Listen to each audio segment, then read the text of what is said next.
Welcome back mga ropa, kwentuhan muna tayo. Pag-usapan natin ang binago ng koponan ng Gilas Pilipinas, kung bakit sila nananalo ngayon at kung ano nga ba ang improvement sa Gilas Pilipinas natin ngayon. May napansin kasi ako mga ropa na talagang sobrang solid at sobrang gandang adjustment, improvement na ginawa dito ni Coach Team Code sa ating Gilas Pilipinas, kaya sila nanalo. At dito nga sa video na to mga ropa, iisa-isayin natin yung sinasabi ko na yon. At bukas nga mga ropa ay makakalaban ulit ng koponan ng Gilas Pilipinas ang koponan ng Guam December 1 mga ropa. At tignan natin kung gagamitin ulit ang koponan ng Gilas Pilipinas yung sinasabi kong adjustment, improvement kung bakit nananalo ang koponan ng Gilas. Ngayon mga ropa, ito ang game analysis at break sa napakagandang improvement at adjustment na ginagawa ngayon ni Coach Team Code na ina-apply niya ngayon sa Gilas Pilipinas. Simulan na natin to.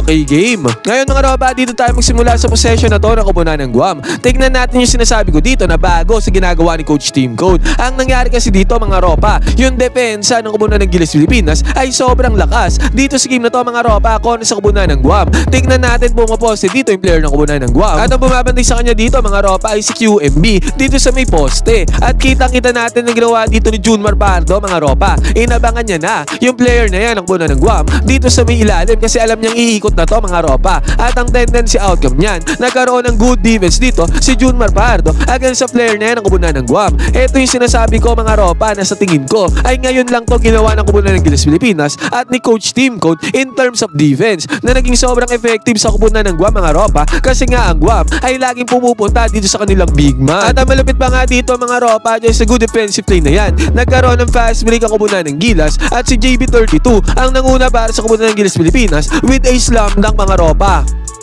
Ngayon mga ropa, itong diskarte na to ay tignan natin kung gagamitin ulit to ni Coach Team Code kontra sa koponan ng Guam. At tignan din natin kung makakapag-adjust ang koponan ng Guam sa depensa na to ng Gilas Pilipinas. At ito nga ulit mga ropa, ang nangyari dito, sinabi ko nga sa inyo, pumupunta talaga ang koponan ng Guam doon sa mga big man nila, doon sa milalim. Kasi malalaki talaga ang player sa koponan ng Guam mga ropa. At sa senaryo naman na to, si Carl Tamayo bumabantay dito sa milalim. At pansinin natin itong tatlong defenders sa koponan ng Gilas Pilipinas mga ropa. Triple threat yan sa depensa. Si Cruz New sa mga ropa ay nakaantabay dito sa position na to. Samantalang si AJ Edo naman ay nakaantabay doon sa milalim. Kahit saan pumunta dyan yung player ng Guam mga ropa, kahit umikot siya dito sa side na to or ano kaya mga ropa, umikot siya dito sa may left side. Nakusahan nandito si Chris New sa mga ropa, hindi talaga siya makakadaan kasi barado ng koponan ng Gilas Pilipinas ang dadaanan niya dyan mga ropa in case na umatake siya. Pero dito mga ropa, kitang-kita natin si Carl Tamayo nga lang ang kailangan dito. Hindi na nakaporma dyan ang player na yan ng koponan ng Guam. Hindi na siya umabot dito kay Chris Newsam at AJ Edu. At ang tendency outcome nito mga ropa, pinasa niya lang yung bola kasi wala na nga siyang option dyan. At ang maganda pa dito mga ropa, pag-atake dyan ang koponan ng Guam, good defense din ang ginawa dito ni CJ Perez. Malagkit at mahigpit na depensa nga ang ginagawa dito ng koponan ng Gilas Pilipinas. At ang tendency outcome pa nito,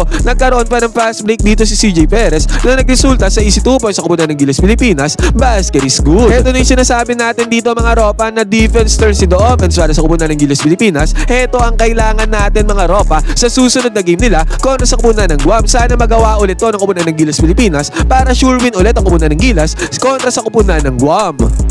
At ito naman mga ropa, ang nangyari dito, nag-set ng high screen action ng koponan ng Guam. Bahagyang naiwan dito si CJ Perez. Pero tingnan natin ang good defense na ginawa dito ni AJ Edu mga ropa. Kitang-kita natin, nag-stay in position lang siya dyan sa dalawang players na to ng koponan ng Guam. Para in case mga ropa mag-pick and roll gameplay, makakaharap pa rin dyan si AJ Edu dito sa milalim. Or ano kaya mga ropa, umatake tong ball handler, makakaharap pa rin dyan si AJ Edu. Hindi siya mawawalan ng espasyo mga ropa para magkaroon ng good defense dyan. At ang nangyari nga dyan mga ropa, na ipasa na lang yung bola kasi nga good defense ginawa dyan ni AJ Edu. Pero pagkabase dyan ng bola mga ropa, kitang-kita ulit natin dito. Good defense ulit ang ginawa dito ni Carl Tamayo mga ropa, hindi nakaporma dyan tong player na to ng koponan ng Guam. Grabe talaga ang depensa ni Carl Tamayo dito sa may ilalim. Kaya ang tendency outcome nito na ibigay ulit yung bola dito sa position na to na kung saan si AJ Edu ulit ang nag-rotate sa may depensa. At kitang-kita ulit natin dito mga ropa, may katulong ulit dyan si AJ Edu. Nakaantabay ulit dito si Chris Newsam. Dalawang players ng Gilas Pilipinas mga ropa ay nandyan sa may depensa na naka-alerto.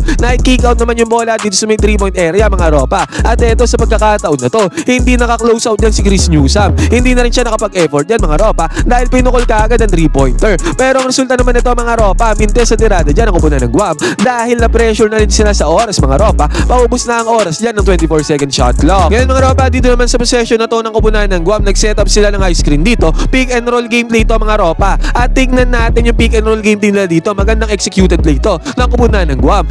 Nagbigay pa sila ng screen dito sa may roller mga ropa at kitang-kita natin dyan. Nakuha ng screen na yan itong si Junmar Fajardo. Kung ngayon yung binabantayan dito ni Junmar Fajardo ay nakatakbo sa posisyon na to. Yun nga lang mga ropa, si Scottie Thompson ay nakita ang hangarin at plano na yan ng kubunan ng Guam. Kung ngayon sa pagkakataon na to mga ropa, na-intercept talaga ni Scottie Thompson dito yung attempt na pasa ng kubunan ng Guam. Kitang-kita natin dyan. Magandang basa sa depensa ang ginawa dito ni Scottie Thompson para mapigilan ng possible easy 2 points dyan ng kubunan ng Guam. Overall mga ropa, good defense to para sa kubunan ng Gilas Pilipinas. At anong nangyari naman dito mga ropa, heto nagkaroon ng pressure defense dito ang kubunan ng Gilas. Ginawaan din nila yan na depensa mga ropa para magkaroon ng pressure dito yung ball handler ng kubunan ng Guam mga ropa. Kitang-kita natin dyan mga ropa hanggang sa maitawid na yung bola talagang pressure defense ginagawa dito ng kubunan ng Gilas Pilipinas. At ang maganda pa nga dito mga ropa, dahil sa good defense yan ng kubunan ng Gilas Pilipinas, nagkaroon sila ng stop dito. Nagminta sa tirada dyan ng kubunan ng Guam mga ropa at nagkaroon pa ng easy 2 points dito si Justin Brownlee sa fast break basket is good. At dito naman mga ropa sa senaryo na to, ang nangyari dito, nagkaroon ng screen action dito sa may ibabaw. At tignan natin dito si Junmar Fajardo. Nakadrop defense siya dyan mga ropa. Kung kaya't nagkaroon ng space dito ako kubunan ng Guam dito sa may 3-point area.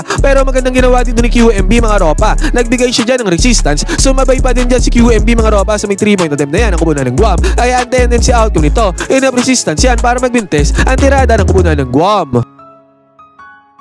At sa pagkakataon naman na to mga ropa, heto dito sa possession na to ng kubunan ng Guam, kitang-kita natin dito. Magandang switching, magandang rotations defense ang ginawa dito ng kubunan ng Gilas Pilipinas. Wala talagang mapuntahan dyan. Ang opensa ng kubunan ng Guam mga ropa, kitang-kita natin dito. At ang tendency outcome niyan, dito sa may 3-point area sila pumukol ng tira. Pero si QMB, another good closeout na naman ang ginawa dito sa may 3-point area para pigilan ang tira dyan ng kubunan ng Guam. At ang tendency outcome niyan, kumapos nga ang tirada dito ng kubunan ng Guam. At ang maganda nga na ginagawa dito ng kubunan ng Gilas Pilipinas mga ropa ay yung mga good defense nila ay naiko-convert nila into points. Nagkaroon ng fast break dyan ng Gilas. Naiko-convert pa dito ni Dwight Ramos sa second chance points para sa kubunan ng Gilas Pilipinas. And again mga ropa, heto kitang-kita natin dito. Pinopose na naman ang kubunan ng Guam. Ang depensa dito ni Carl Tamayo. Paulit-ulit nilang ginagawa yan mga ropa pero wala naman talaga silang napupuntahan dyan sa possession na yan. Pero as usual nga mga ropa, yung panibagong ginagawa ng kubunan ng Gilas Pilipinas ay nagkakaroon nga ng double team dyan sa mga poste na yan. At si Kevin Kiambao ang double team dito sa player na to ng kubunan ng Guam. Kitang-kita natin mga ropa naging epekto niyan. Pinasa na lang ng player na to ng kubunan ng Guam ang bola kasi nga wala siyang pupuntahan dyan. Kahit anong gawin niyang option dyan mga ropa sa opensa,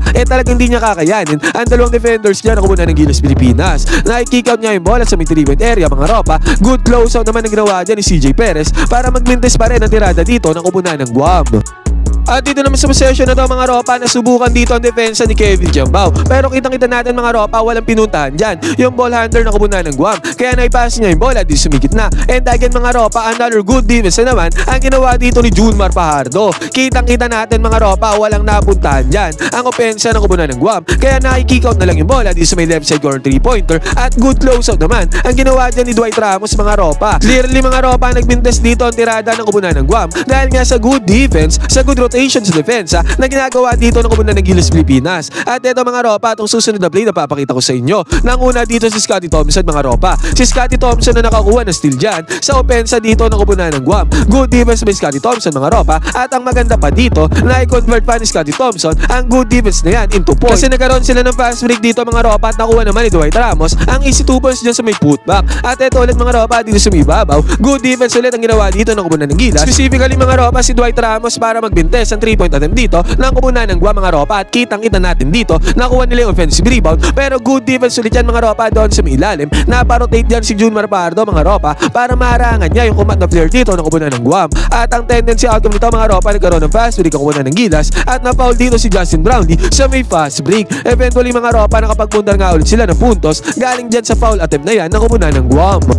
At dito naman mga ropa, naghahawak dito ng possession ng kubunan ng Guam. At kitang-kita natin dito mga ropa, grabe naman ang defense ang ginawa dito ni Dwight Ramos. Nanakaw niya yung bola dito para sa kubunan ng Guam mga ropa. At ang nangyari dito, wala nang nakahabol dyan sa may fast break na to ni Dwight Ramos. Easy 2 points na nagawa dyan ni Dwight mga ropa. Grabe ang defense ni Dwight, basket is good. And then after nito mga ropa, nagkaroon ng offensive rebound dyan ang kubunan ng Guam. At kitang-kita natin dito mga ropa, tinayuan siya dyan ni Junmar Fajardo. At good health defense ginagawa dito ni Justin Brownlee. Nangungulit dyan si Justin Brownlee mga ropa. Kaya naging tanging option dito ng player na to ng koponan ng Guam ay kick out ang bola. Pagka kick out naman ng bola mga ropa, good close out ulit ang ginawa dito ng koponan ng Gilas Pilipinas at ang tendency outcome niyan, mintes na naman ang tirada dito ng koponan ng Guam sa may 3-point area. At sa senaryo na mga ropa, heto si Dwight Ramos ang bumabantay dito sa big man ng koponan ng Guam. Kahit na undersize dyan si Dwight Ramos mga ropa, magandang depensa pa rin ang pinakita dyan ni Dwight Ramos. At ang nangyari nga dyan mga ropa, ang commendable dito, si Junmar Fajardo mga ropa ay nakaposition dito sa possible ikutan ng player na to ng koponan ng Guam.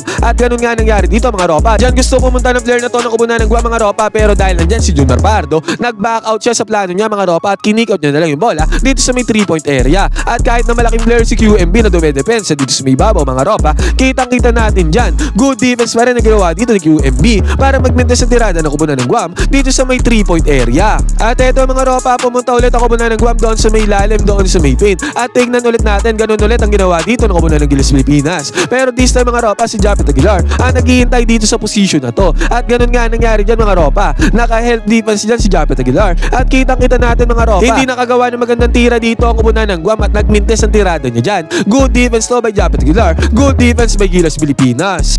At sa senaryo naman ito mga ropa, pinupostehan ulit ng koponan ng Guam dito ang big man ng koponan ng Gilas Pilipinas na si AJ Edu. Sinabi ko nga sa inyo mga ropa, talagang pinaulit-ulit ng koponan ng Guam yung pagposte nila sa mga big man ng koponan ng Gilas Pilipinas. Kahit hindi gumagana yan mga ropa, paulit-ulit pa rin nilang ginagawa. At ang ginawa naman dito ni Chris New sa mga ropa, perimeter defender mga ropa, nag-help defense siya dyan agad sa player na to ng koponan ng Guam. Ganyan nga ang counter ng koponan ng Gilas Pilipinas sa defense sa mga ropa. At ang tendency outcome nito, nawala ng galaw yung player na yan ng koponan ng Guam dito sa may poste mga ropa. Kaya ang tanging option niya na lang dyan ay iba to ang bola sa may 3-point area. At kitang-kita natin dito mga ropa, mabilisan nakarating yung bola dito sa may right wing 3-pointer mga ropa. At kitang-kita din natin dito, agarang nakapunta dyan si Chris Newsome na kanina mga ropa ay nandito lang sa may poste dumedepensa. Malupit talaga si Chris Newsome sa depensa mga ropa. At ang tendency outcome niyan, nagmintes ang tirada dito ng koponan ng Guam dahil na din sa pressure sa 24-second shot clock at dahil din sa ginawa pag-habol dyan ni Chris Newsome. Good defense by Gilas Pilipinas. Ngayon mga ropa, yan yung sinasabi ko, bagong ginawa ng koponan ng Gilas Pilipinas mga ropa. Grabe ang improvement nila sa depensa mga ropa at yan ang main factor mga ropa kung bakit sila nanalo ko sa koponan ng Guam.